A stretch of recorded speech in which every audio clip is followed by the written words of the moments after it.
I said whip it. Whip it good. Whoopsh.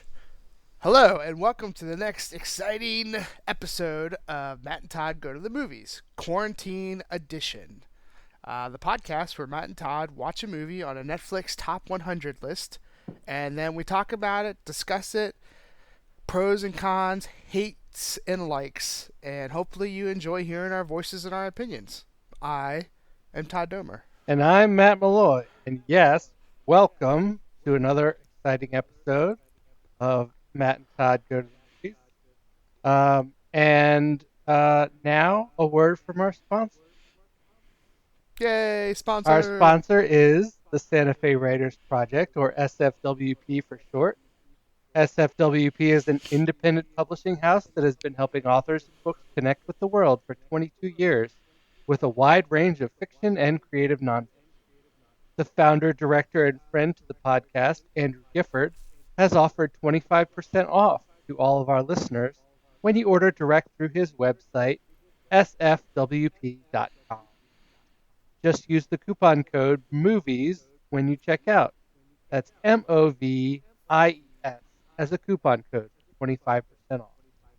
Thank you, Santa Fe Writers Project, for helping make the magic happen here at Matt and Todd Go to the Movies. Everyone go support a small business and buy some books. Yeah. All right. So, we're still in quarantine mode for our movie theaters. Although there is a drive-in theater. It's only playing movies that we've already reviewed on our podcast. Boo! So, you've already heard about all those movies. We won't send the drive-in just review them again. Yeah, we're not going to double dip. That's not what we do That here. is not. So we are reviewing, giving our gut reactions to a movie called Indiana Jones and the Raiders of the Lost Ark. Raiders. There we go. Yeah. Sorry. I That's okay. kept wanting to say the Temple of Doom, and that's not the one we watched and reviewed. So, yes, Indiana Jones. Not yet, at least. I don't know if it's on the list or not. I don't know. I don't think it is, but we could watch it anyway. Take that, list. Anyway, so this is obviously an older film at this point. 1981, I think, when it came out. Coming up on 40 years. Good old Indiana Jones. So, in case you haven't seen it before, what is it about? Well, basically, Indiana Jones is an adventurous archaeologist who goes and finds artifacts, things, and takes them back and gives them to a museum. It's all good archaeologists. And in this particular movie, basically, it is set during World War II, and the U.S. government comes and says, "Hey, Hitler is trying to get all these artifacts and things, and trying to power up with religious and occult things. And one of these things is the Ark of the Covenant, famous in Jewish and Christian history." And so they basically say, "We want you to go get this before the Nazis get it." And that is what this movie is all about.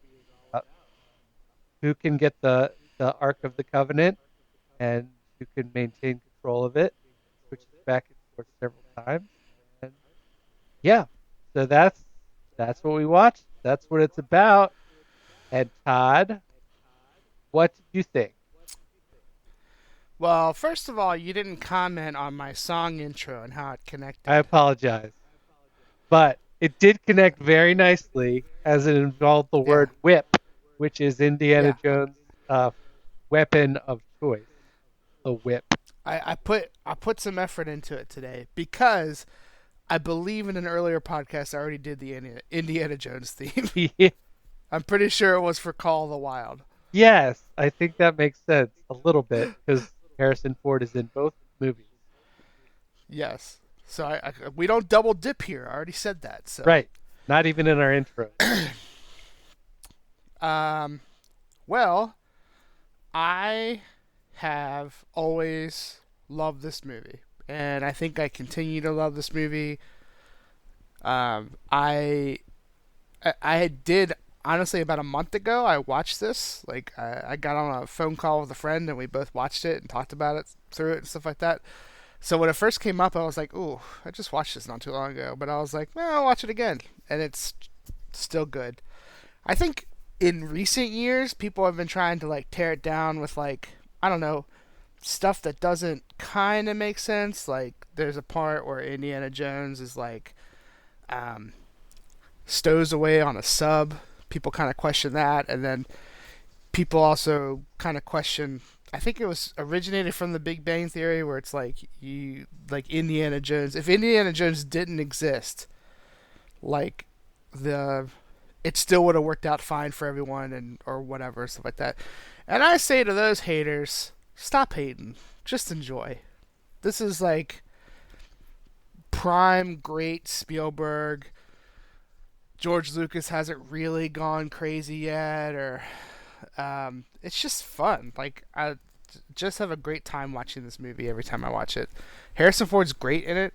I think Harrison Ford's kind of an underrated actor. I think people kind of rag on him because maybe like for the last couple of years, when I say couple, maybe like 10, he does movies and it's not like he's kind of trying anymore. But man, in his heyday, I thought this was he's fantastic in this movie and a great supporting cast of actors' names who I don't know, but the beginning has the guy who played Doc Ock in Spider-Man 2, which is always enjoyable to see. Hmm.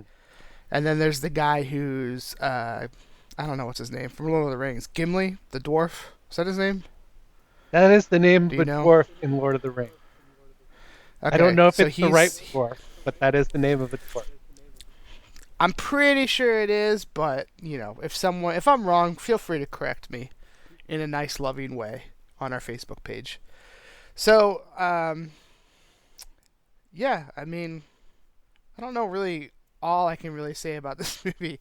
I just really enjoy it. It's a great story. I think um, I know for like a generation of people, it made archaeology cool, like, and people wanted to do it. I mean, one of the more fascinating things about Indiana Jones in this movie, and really all the movies as I grow up, is the fact that he's a professor, and his classroom scenes are always like, as I've gotten older, very enjoyable to me. Like he's just like a heartthrob professor, and all his the women in his class want to like be with him and stuff like that. And like there's a woman in the scene who writes "Love You" on her eyes and closes her eyes. All classic bits that is just great.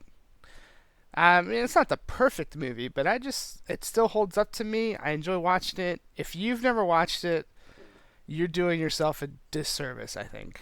And you need to get on that. It's on Netflix, so I hear. So I'm gonna leave it off there because I think I could ramble about this movie forever and little things that I like about it and little behind the scenes things that I've heard over the years or whatever. But great story, great acting. Honestly, in a time where there are not many great, strong female leads, there's one in this movie, and it's just a lot of goodness. So, Matt, what did you think? Well, like you, I've seen this film quite a few times over the years, and uh, I I agree. It really holds up. It's really still quite a good movie after all these years, 40 years. I feel like the fact that it's set in the 40s probably makes it sort of timeless. Like you don't have to worry about Sure. 80s stuff getting dated here so many years later. Um, Right. but man, I'd say the most impressive thing about this movie is the pacing. It is a great story, and there's no lull. Like Yeah. there's one sticky situation after another. There are breaks in between where like more character development happens or lighthearted moments and stuff like that. But those are enjoyable as well. And I don't know. I was thinking about it today as I was watching it. I was like, all right, I know everything that's coming, but it's like I'm not feeling like bored or anticipating the next big moment. Right. I'm just Right. enjoying where I am and continuing throughout the entire movie. That's kind of it's like packed with goodness. There's no down notes. Um, Yeah. the one thing that I would say, you know, I'm going to give this a high rating. I'll say that right now. But the Sure. one I would say thing that keeps it away from being maybe being perfect is I think some of the acting's a little over the top in the way that acting was a lot of times in like the 70s and 80s. You have this Yeah. kind of like almost stage theatrical ish way of acting in a serious thing that today we just look at and we're like, are you serious? Really serious? Are you trying to be serious or are you trying to be over the top? So I think there's some moments like that in here, which is really the only thing that kind of keeps it away from perfection. I mean, Sure. the enemy is the enemies are Nazis. You can't Yes. really go wrong with a bad guy like that. So yeah, so that's where I stand. It's great, still great. Even seeing it a lot of times, watch it again. Yeah, absolutely. I think I was on my phone less during Indiana Jones than I was for like the last 5 movies we've watched. Of like, I was like, I don't want to get on my phone. I'm engaged in the story, and I know what's gonna happen, but I just want to see it. Ugh, so good. I do love. Also, I will point out that besides like some of like there's a little bit of CG in this movie at times, like just a little bit, and it looks a little rough compared to because it's like early '80s, like '81. But I really like. There's a lot of practical effects in this movie, and like sets and stuff like that were like really thought into. Like everything about the opening sequence where he's like kind of raiding a I don't know, a tomb, I guess, or not. I don't know what you would call it, but and all that kind of stuff is all just fun, really thought out practical effects. It did make me question though whether or not booby traps are a real thing. Like I was when I watched the beginning sequence in this, I'm like, did these people really were they able to set up stuff that's so elaborate like I'm being showed right now, or have booby traps just been blown out of proportion? Um, I think they're probably not able to set up booby traps like this that are portrayed in this Yeah. movie. But you did make me remember. I wanted to mention, like you got in this opening sequence one of the most spoofed uh, stunts ever Oh in movie yeah, history. absolutely, Like absolutely. Indiana Jones running away from the giant boulder, which is rolling down a hill after him, and Yeah, him being able to escape. I mean, how many times do we see that in cartoons and spoofs and all kinds of right. stuff? Uh, Or even when he changes out the idol for the sandbag, I mean that's been spoofed a lot. And honestly, before Indiana Jones, how many times did we see?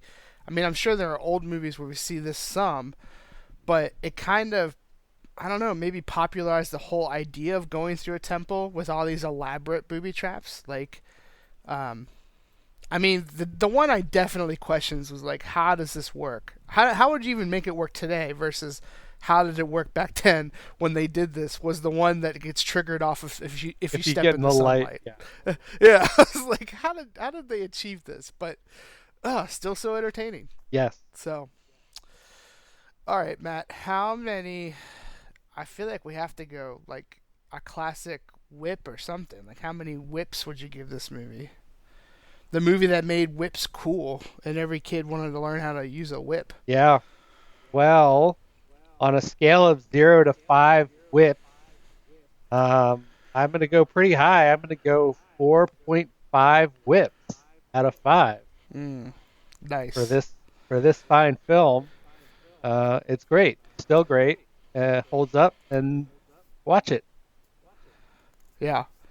Well, our numbers keep matching up and our numbers keep rising because I'm at 4.5 too. Oh, I'm like, it's just so enjoyable, and it is. There's something timeless about it.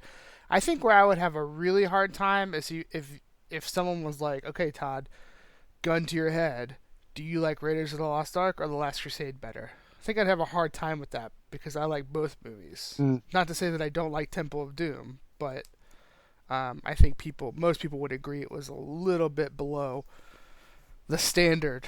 And let's just not talk about Crystal Skull. So, fair enough. We will but yeah, not. I'm 4.52. If you haven't seen it, shame on you. Go see it right now. Stop listening right now because we're done talking about it and go watch it. It's on Netflix. Easy to find. Easy. Well, that is going to wrap up this episode of Matt and Todd Go to the Movies, where we reviewed Indiana Jones and the Raiders of the Lost Ark. Is it Anne? Is there an Anne? I think it's just Raiders of the Lost Ark. Is Raiders. Indiana Jones even in the title of this one? I think it is. Oh. Well, we'll figure that I think out. it's just Indiana Jones Raiders of the Lost Ark. I don't think Okay. there's an and to it. Fair enough. This is the kind of stuff we should look into before we start recording, but oh well. It takes so much time and effort and research. That's not what we do, Matt. We shoot off the cuff here. Correct. I'll make sure it's titled correctly when we post it up on our website and Facebook page. There we go. But anyway, thank you for listening. We reviewed the movie, whatever name it is, you know it, and we gave it a 4.5 for the second not only for the second time ever, but for the second consecutive time. Our scores That's true. are Yeah. identical. We both came in Yeah. at 4.5, so that makes the average also 4.5, one of our higher rated films. Nice. And yeah, we think. And we also Thanks for definitely want to hear listening. your opinion. So, See you in our next top episode. us on the Facebook page. Sorry, I cut you off. Yeah, do it. Da da da da Da da da da da da da da. da.